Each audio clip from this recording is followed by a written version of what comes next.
there are a few people I know more deserving of this, Jeff. Seriously.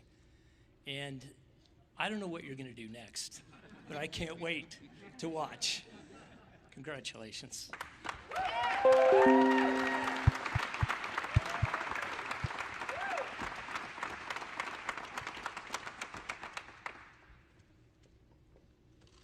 And Wally, would you join me, please?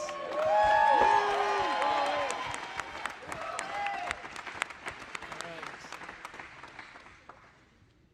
60 years, Wally. And I get to pin this on. Wow, it's the best pin I've ever had in my life. And I've had lots of them. Wally, you continue to inspire us. Thank you so much for doing that. God bless you, and congratulations. Thank you. More to come.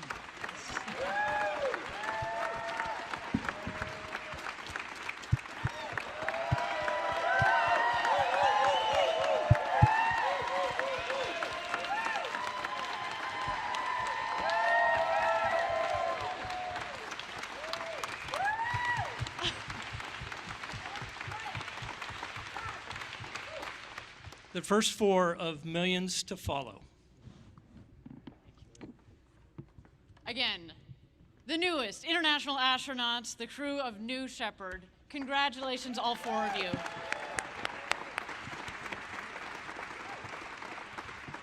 So, without further ado, how was it? Right. Jeff, what was it like? Was everything you imagined? I'm going to answer that question, but just real quick. Please. I want to thank a few people. First of all of the engineers at Blue Origin who have toiled hard to get this done. The people who build the vehicle, all of our manufacturing people. This is a big team. They've been working on it for many years, and they have done an extraordinary job of building the most reliable, most beautiful, most fun, I mean, I can vouch for that, I'll get to that in a second, vehicle. And we owe them a deep gratitude. And the people who kept us safe today, who operated the vehicle, our trainers, everybody, it's just huge. I also want to thank the town of Van Horn. This is a small and amazing little town. You know, we're making a dent in it. And we appreciate you for allowing us to be part of your town. And then I want to thank every Amazon employee and every Amazon customer, because you guys paid for all of this. So seriously, for every Amazon customer out there and every Amazon employee, thank you from the bottom of my heart very much. It's very appreciated.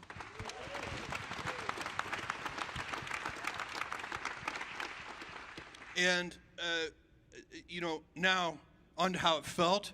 Oh my God! My expectations were high, and they were dramatically exceeded.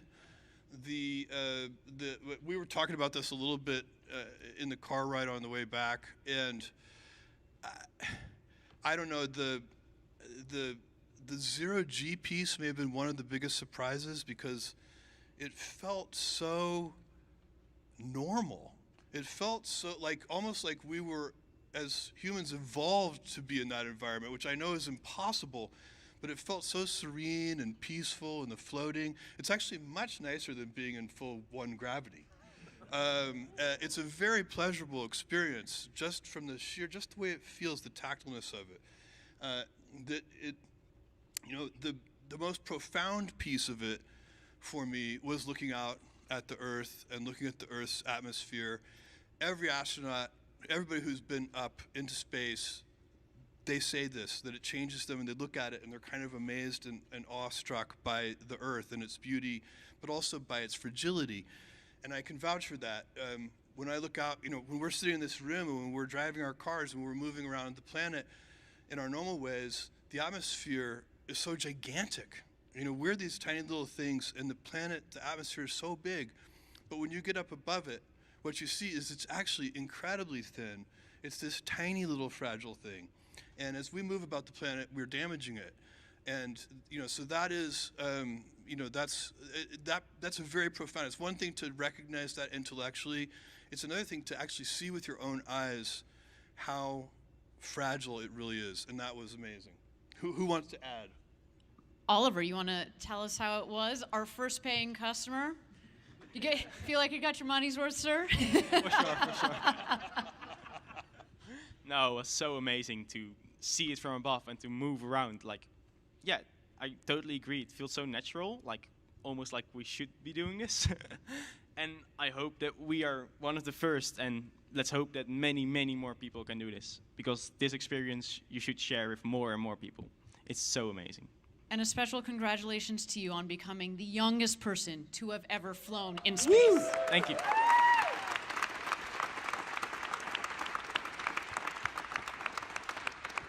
You brought with you up there the next generation of space explorers, but certainly another flag up there, the Netherlands. To everybody out there, the Netherlands, there's the new Dutch flying man. There you go.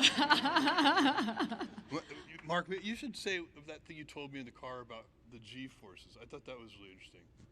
Well, I was surprised. I mean, they had told us what what the G-forces would feel like on the way up, and again, it's one of those things that you hear about and you anticipate, but you really feel them on the way up. It was incredibly exhilarating, and then on the way back down, what I had not anticipated. So we hit 5 Gs briefly on the way back down, and that's a lot of pressure. And unfortunately, during the status checks for each astronaut, by the time they got to astronaut demo, which was the name I was flying under, we were at 5 Gs, and so they were like, "Astronaut demo, how you doing?" I was like, "I'm doing okay." I had a hard time responding, but I'm not sure what that video footage will look like. Probably not very pretty, but it was so exciting. If you haven't figured it out yet, Wally might be the oldest person ever in space, and Oliver the youngest person ever in space. My brother is the funniest person ever in space, for sure. I want to do a couple of more things before we maybe go to next questions, which is I want to recognize 2 people here in the audience. We are honored today to have Alan Shepard's daughters, Laura and Julie. Could you stand up just briefly so we could say?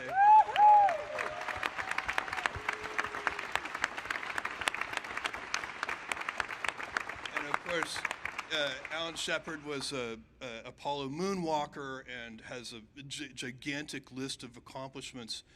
But for our purposes today, the thing that is most interesting about Alan Shepard is that he is the namesake for this vehicle, New Shepard, and that is because the mission profile that we did today is very similar to the one that Alan flew when he became the first American in space, I guess 60-ish years ago.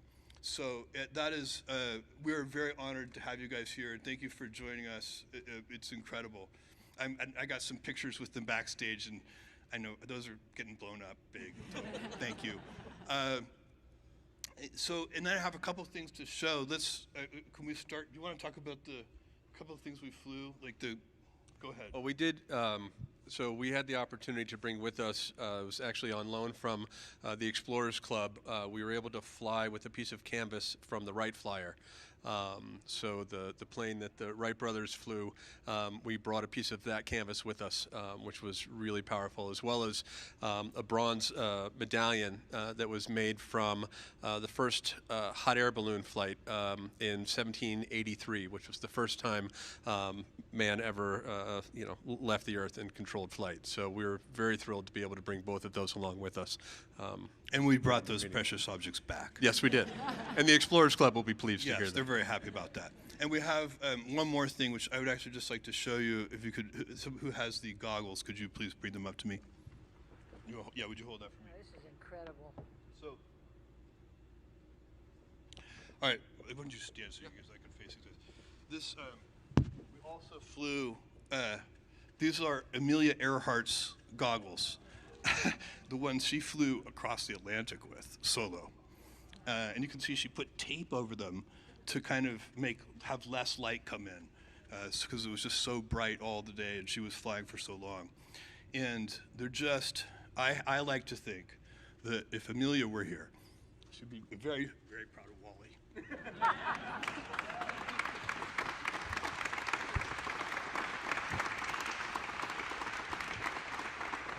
And I can't resist doing this. So, thank you, Amelia, wherever you are. We hope you're watching all of this. Thank you. I'll give these back to you. These are precious, precious cargo. There you go. And well, on that note, Wally. Oh, I'm sorry. Oh, please go ahead. Thank you, Lauren. Just reminded me. I have one more thing, which is, and Christina, I might need your help on this, but Mom, could you come up for a second? Where's my mom?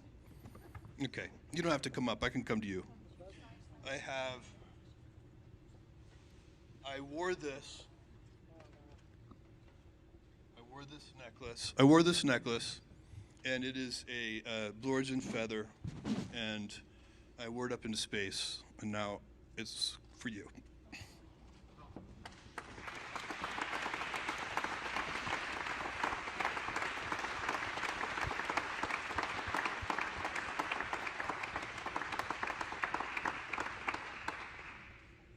I would put it on her myself, but I would need my reading glasses.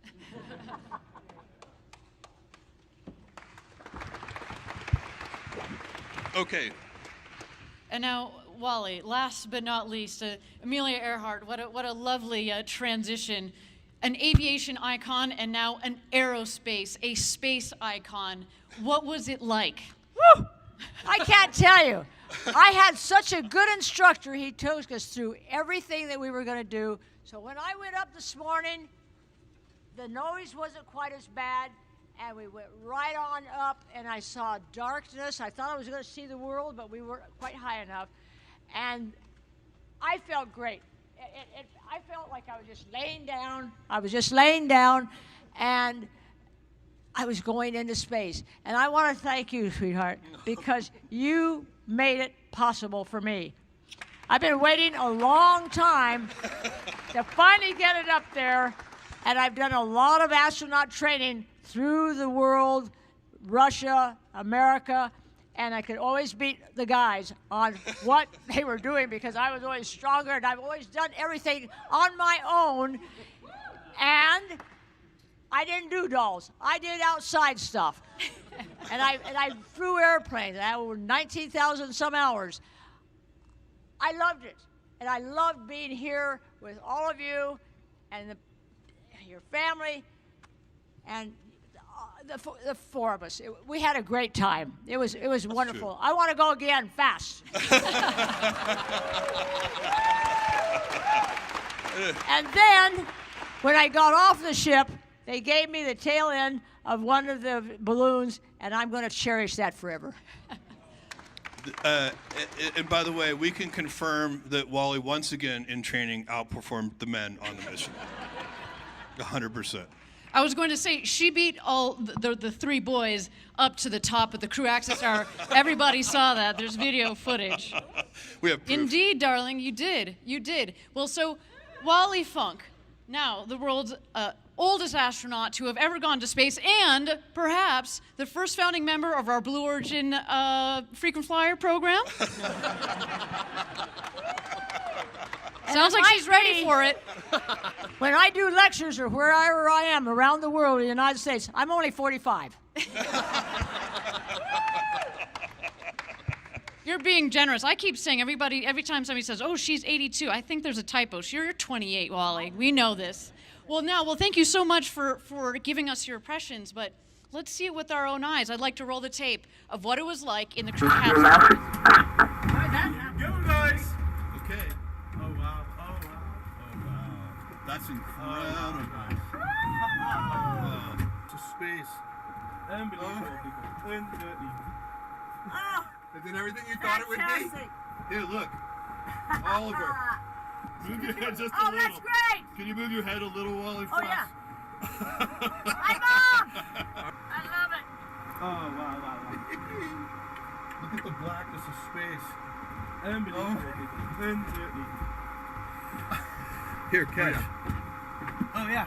Ping balls. Ready? Woohoo! Here it comes. Yeah, you just have to wait for it. Who wants a Skittle? Oh, yeah. Turn one. With your arm, and I'm going to pull you down. All right, see if you can catch this in your mouth.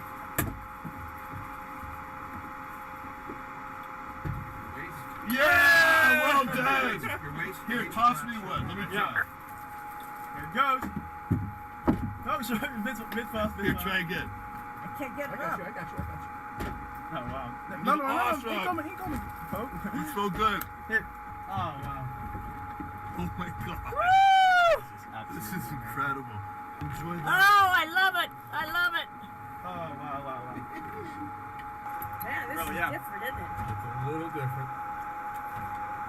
I cannot. Oh, wow. Guys, Thank you, take a moment to sweetheart. look outside. Wonderful. Mwah.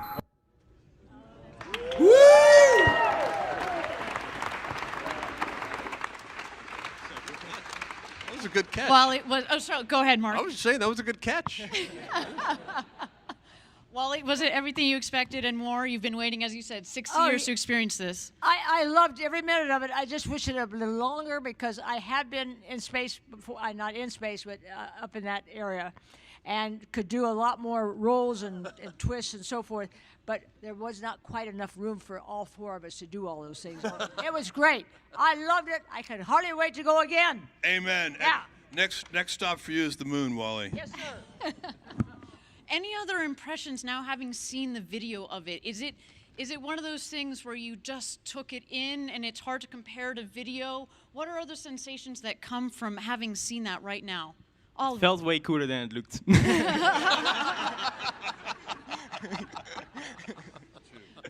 Well, so after, of course, their 4 minutes of weightlessness, the fun that you had, of course, we got you buckled back in, and you descended under those beautiful 3 parachutes. I think we've got another video here of your descent back to our beautiful West Texas Valley. Why don't we roll that right now?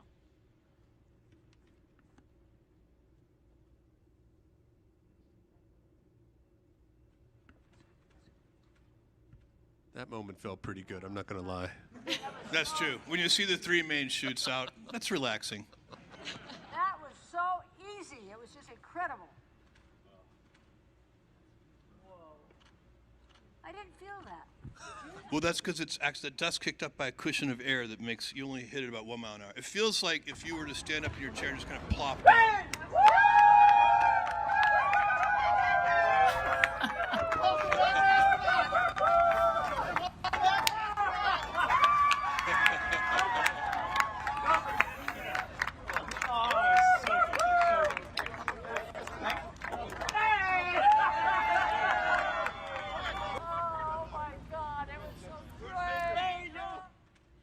And Our family was happy to see us. That's a good sign. What was that moment like, coming back and seeing your friends and your family here? You have supported them, or they have supported you, that is, your dreams to get to this point. Oliver, your father is here. Joseph, thank you so much for being here. What was that like? Yeah, well, he was a bit more emotional than I would have thought. Like, everyone on the ground was way more emotional than we were. We were just having fun. It's so true. Yeah. Yeah, I think that our family has been extremely supportive through all of this, and I think that you know, I know that my wife was an absolute rock leading up to this, which made you know, the adventure much easier for me. But I know that when we came down, it was sort of time to let those emotions out a little bit. So it was great to see everybody, and yeah, it was a little more emotional than I had anticipated as well. Jeff? Yeah, I mean, you know, I wasn't that nervous, but my family was somewhat anxious about this, and so it was so sweet actually to get hugged by them after landing, especially my kids and Lauren and my mom and dad and really all of you guys, and you know, we have a bunch of close friends here too, and it just makes me realize how much I love you and how much I'm loved. And Wally, your friend Mary is here. Yes, I am so happy she's here. She knows what I'm going through. She was one of my flight students, and I've had many, over 3,000 flight students, and I don't know if they're going to get to see this or not, but I felt so charged. I was not nervous. I was just normal person going up into space, and that's what I wanted to feel. Nothing here. I can confirm that Wally was never nervous. She was wondering what was taking so long. It's true. We had a 6-minute hold on the pad, and Wally was like, "Are we gonna go or not? What the hell? We're burning daylight. Let's go." But then, Wally, once we got you going fast, going over Mach 3, and it's this beautiful rocket behind us here, our New Shepard rocket that got the team up to space. And by the way, it also, of course, made its landing back on the landing pad. Why don't we take a look at that landing that we have here?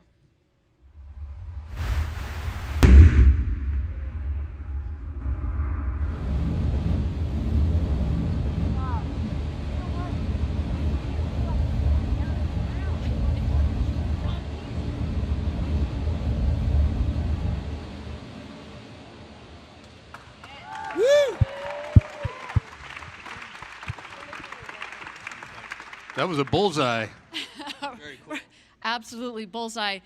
Jeff, a beautiful piece of engineering that our team here at Blue Origin has developed. Would you like to talk to us a bit about why we chose vertical takeoff, vertical landing, being powered by this BE3 engine? Yeah. Because today is not the end, right? Yeah. We're going further with this technology. No, that's a helpful question because the fact of the matter is that the architecture and the technology we have chosen is complete overkill for a suborbital tourism mission. We have chosen the vertical landing architecture. Why do we do that? Because it scales. It's an architecture that can grow to very large size, and so we want to have experience with architectures that can grow big to New Glenn and one day to New Armstrong. So to have the idea that you want to build big from the beginning lets you choose an architecture, because the whole point of doing this is to get practice. And other kinds of architectures don't scale in the same way to very large size. Vertical landing does. In fact, you can think about it very easily, because if you when you are landing a rocket vertically, you are solving what's called the inverted pendulum problem, and you are balancing a broomstick on the tip of your finger. And you can balance a broomstick on the tip of your finger. You know what you cannot balance on the tip of your finger? A pencil. So basically, the smaller the object, the harder it is to balance. As the object gets bigger and bigger and bigger, it gets easier and easier and easier to balance. It's very simple because it just has more momentum, so it's easier to get under it. So that architecture scales. That's why we chose it. And then the second thing that is a very puzzling architecture choice for most people who know a lot about rockets, you would never choose liquid hydrogen for a suborbital tourism mission. It's completely unnecessary. It's the most powerful, highest performing rocket fuel in the world. And there are two reasons we chose it. The first is, again, practice. We chose that propellant because it is what you see behind me is basically the second stage of New Glenn. And so every time we fly this tourism mission, we're practicing flying the second stage of New Glenn. And that's where you really do want hydrogen, on the second stage of a vehicle that is designed not only to go into low Earth orbit, but to bodies outside of low Earth orbit. And then the other reason we chose it is because it is the most environmentally benign propellant you can choose. When you burn hydrogen and oxygen, you get H2O. H2O is water. And so that is another thing. For a tourism mission, that was really important to us as well. So that's why we chose this architecture you see behind me, and the engineering team did an incredible job. They also really built two vehicles. What you see is not really a vehicle, because I can assure you the escape system was at least as complicated, hard to design, and to test and demonstrate as the main booster itself. So it's almost like building a whole separate vehicle. And I'm also extremely happy we didn't test it today. Thank you so much. Again, congratulations to you all. With that, I'm going to turn it over to Linda Mills, Head of Communications here at Blue Origin, to start the press conference. Thank you very much. Woo! Let's give another round of applause to our amazing, newly minted astronauts. All right, I would like to give a thank you to our journalists who showed up at 2:30 this morning to get set up. I know it's been Thank a you. long day for all of you, so thank you. I can't believe you guys are still smiling. Thank you. Thank you. So we'll be able to take a few questions, and then we'll just pose for a few photos. So, Rachel, why don't you start? Rachel with CNN. Yeah, Rachel Crane with CNN. Congratulations, you guys, on your astronaut wings. Thank you, Rachel. Jeff, you have said in the past that the work you're doing with Blue Origin is the most important of your career. You've recently stepped down as CEO of Amazon. Can we expect for you to be more hands-on with Blue Origin? Is this going to be your new focus? Yes, so I'm going to split my time between Blue Origin and the Bezos Earth Fund. So the Bezos Earth Fund is about climate change and sustainability, and that is those two things. And there's going to be a third thing, and maybe a fourth thing, but I don't know what those are yet. I'm not very good at doing one thing. Are you going to be flying again soon? Hell yes. Like, how fast can you refuel that thing? Let's go. All right, next question. Let's go Reuters. Two quick questions. One is, what is your plan to wrap up launches as far as the cadence over the years? And then second, you talked about capabilities that you're developing. You mentioned that Armstrong. Can you walk us through some of the technical aspects of it and the timing of when that might come forward? So Eric asked about the cadence and the capabilities. Okay, we're going to fly human missions twice more this year.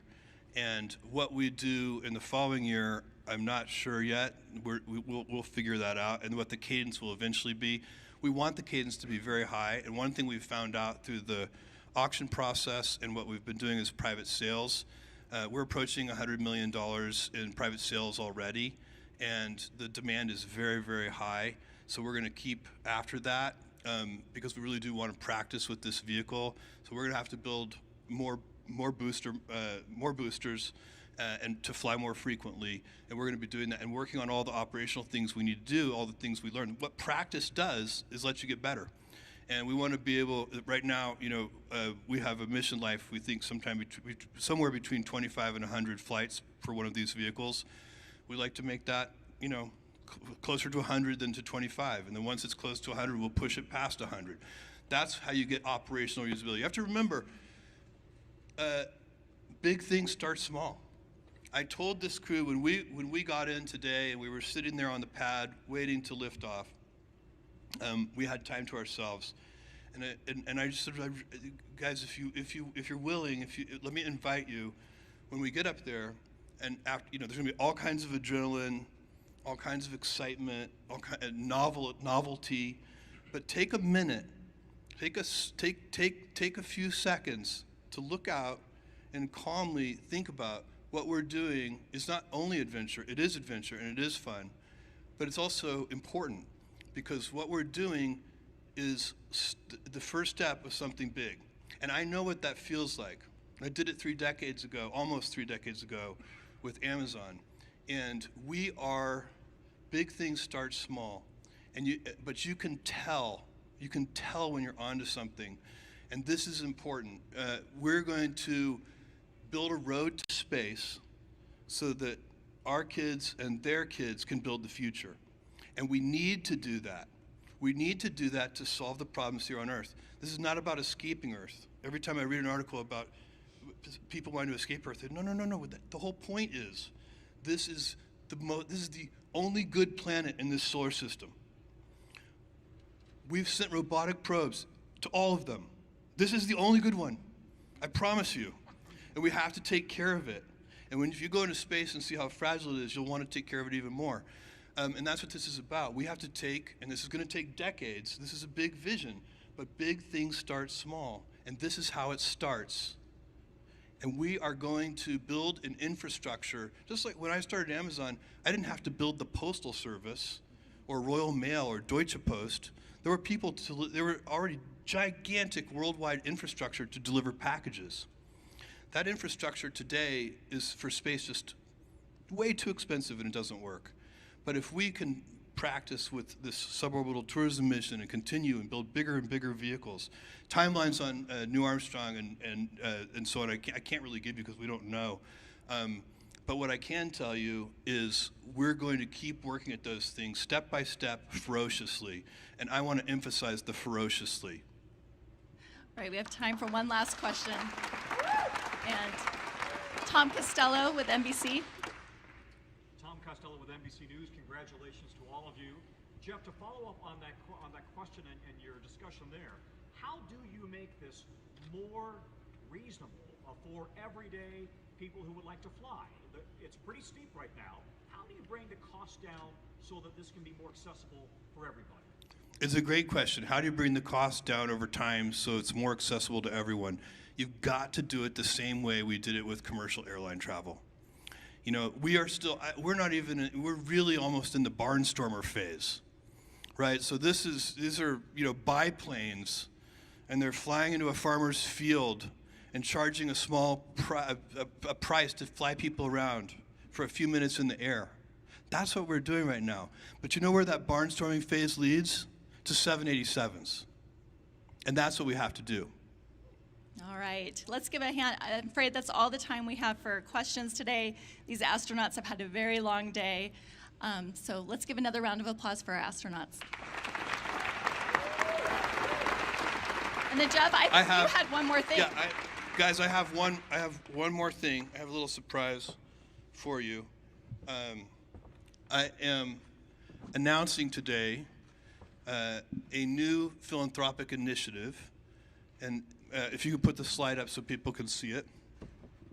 It is called the Courage and Civility Award. It recognizes leaders who aim high and who pursue solutions with courage and who always do so with civility. Well, let me tell you how I feel about this. I feel strongly enough I actually wrote something down. We live in a world where sometimes, instead of disagreeing with someone's ideas, we question their character or their motives. And guess what? After you do that, it's pretty damn hard to work with that person. And really what we should always be doing is questioning ideas, not the person. Ad hominem attacks have been around a long time, but they don't work, and they've been amplified by social media. We need unifiers and not vilifiers. We want people who argue hard and act hard for what they truly believe, but they do that always with civility and never ad hominem attacks. And unfortunately, we live in a world where this is too often not the case. But we do have role models. And this award, do you have another slide here? Go ahead. It's first, I didn't tell you what the award was yet. I thought there was a slide for that. Here's what the award is. You see who the first recipient is. But let me tell you what the award is. The Courage and Civility Award is a $100 million award so that the awardee, the recipient, can give $100 million to the charities, the nonprofits of their choice. And these are people who have demonstrated courage. By the way, it's easy to be courageous, but also mean. Try being courageous and civil. Try being courageous and a unifier. That's harder and way better and makes the world better. So we have two awardees today. They'll each be getting $100 million to direct to the charities of their choice as they see fit. No bureaucracy, no committees, they just do what they want. They can give it all to their own charity, or they can share the wealth. It's up to them. And the first Courage and Civility Award goes to Van Jones. Van, come on up.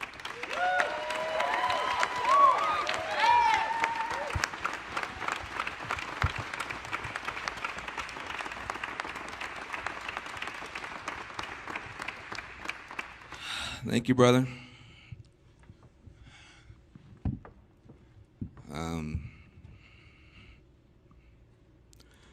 Sometimes dreams come true. Sometimes dreams come true. And the headlines around the world should be, anything's possible if you believe. And Lauren and Jeff don't do nothing small, man. They don't do anything small. They just don't do it. They dream big, they love big, and they bet big. And you bet on me, and I appreciate it. And I'm going to tell you, the only thing I worry about when you say courage, I haven't always been courageous, but I know the people who are.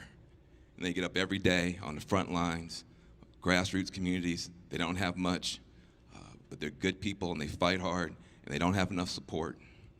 Can you imagine grassroots folks from Appalachia, from the hood, Native American reservations, having enough money to be able to connect with the geniuses that have disrupted the space industry, disrupted taxis and hotels and bookstores, to start disrupting poverty, to start disrupting pollution, to start disrupting the $90 billion prison industry together.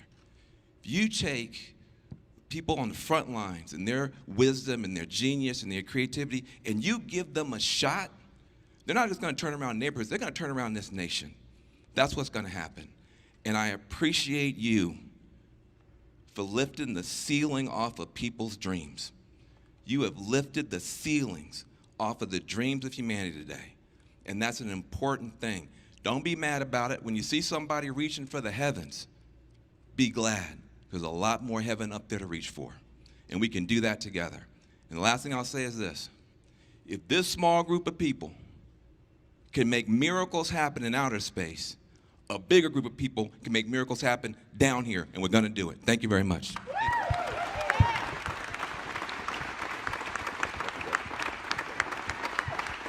Hey guys, can you roll the little video we put together about Van Jones? Can you roll that little video, please? Short video. Van has been a part of much change. He has birthed a number of different grassroots community organizations. He also helped us bring together climate justice and racial justice, and what that meant in particular for low-income communities of color. You can't live in a country where you just have sacrifice zones, whether it's talking about South Central or Appalachia or the Rust Belt, and no political party stands up for him effectively. He was always so ahead of the curve that a lot of people didn't understand him. So that was always hard to watch because I know his love for people and for justice. It doesn't matter to him what people say. He continues to do the work that needs to be done. I think about what he's done within the criminal justice system, what he's done with making bipartisanship real, not just what think tanks are doing, not researching the idea, not exploring in history how bipartisanship worked. He's been rolling up his sleeves, he's been doing the work in real life.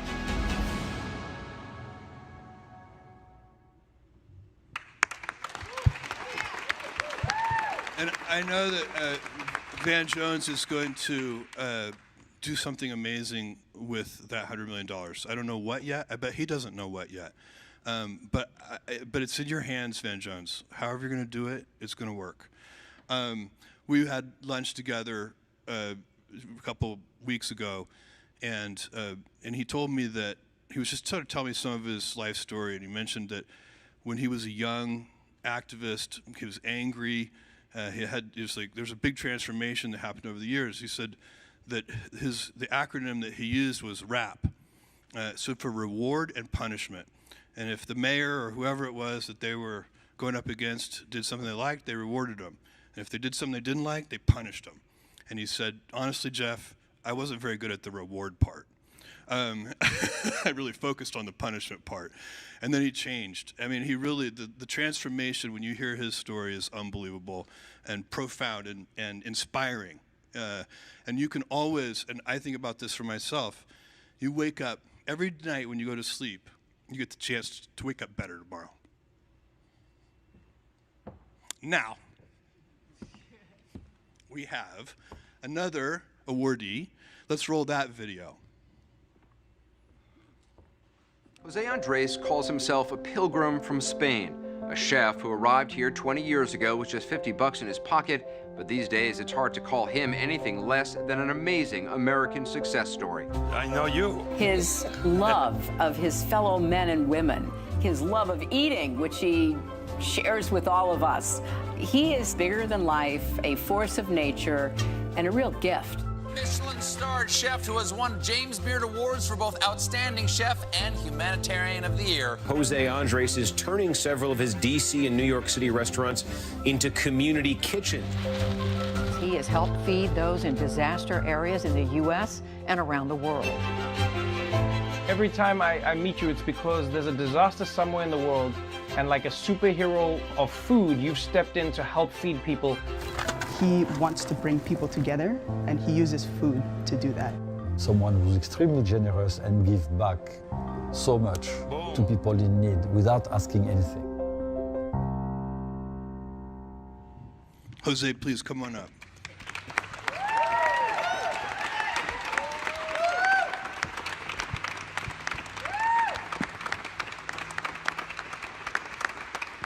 And he makes a hell of a paella, too, I'll tell you.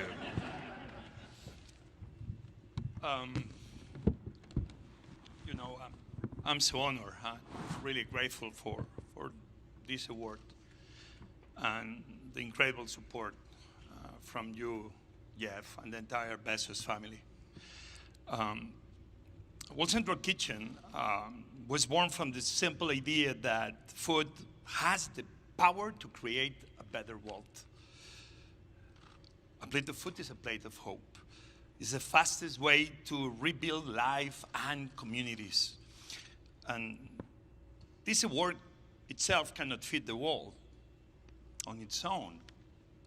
But this is the start of a new chapter for us.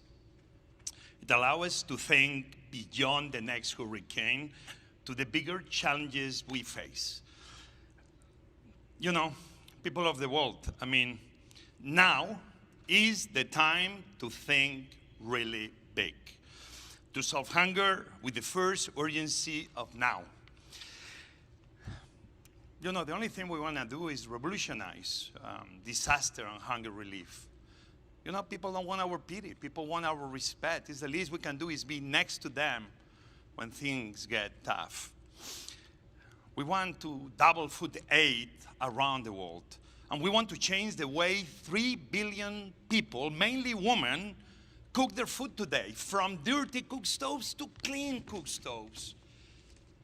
You know, we think globally, but we feed locally. And the pandemic drove tens of millions into hunger and starvation this year. The climate crisis is driving millions more across borders. We can and we must respond together. Governments, business, non-profits, every single citizen. Out of empathy, for sure, but also to keep our world safe, stable, and sustainable. We will be there with our boots on the ground when disaster strikes. But we will also shoot for the stars, Jeff. Fighting hunger and the causes of hunger. Because, you know, whether you are on the ground or on the top of the world, it's obvious that we, the people, we are one people. One planet, sharing our daily bread together.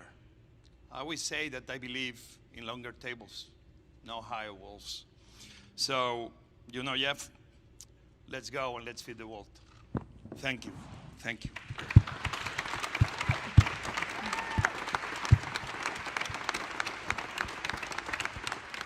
Longer And, tables Jose, do you wanna come and to not the higher walls. That's incredible, Jose. And I don't know what you're going to do yet, but I know whatever it is, you'll figure something amazing out to do. I know you will. And you're just an inspiration, a huge inspiration. Thank you. And we're going to take a photo, if that's all right. 'Cause Yeah. I think a lot of our journalists would love to get a photo of the three of you together.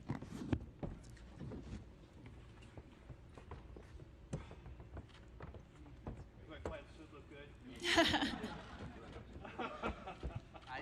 see ya. Perfect. Ha ha ha.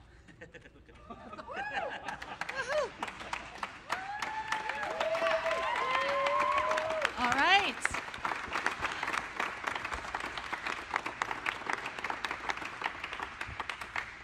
Well, thank you all for joining us. This wraps our press conference. I'm going to let Oliver lead our astronauts out. And Thank you, guys. We know it's not easy to get here. We know it's you put a lot of work into coming to this launch and supporting us, and I hope you had some fun, and I hope that it was inspiring for you as well. But no matter what, thank you for coming. Very much appreciated. Thank you. All right, what we're gonna do next is we're gonna have the opportunity for you to get back onto the coaches. We're gonna take some photos at our landing pad. And so there will be some marked areas for you to stand behind. I just ask that you follow our guides to do that. And so media, please exit out the back. Thank you.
Today is the day.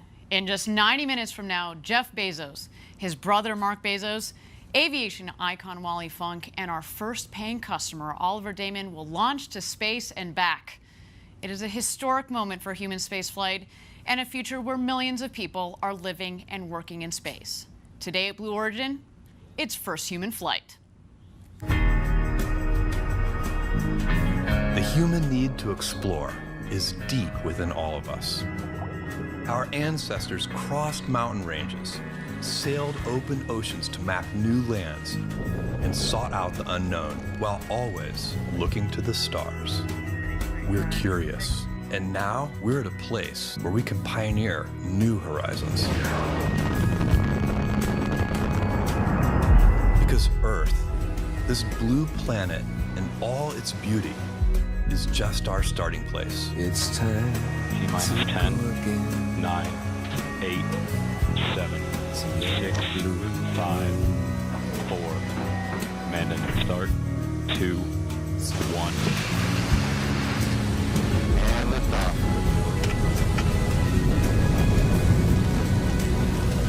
Oh yeah, look at her go. 5,000 feet and climbing.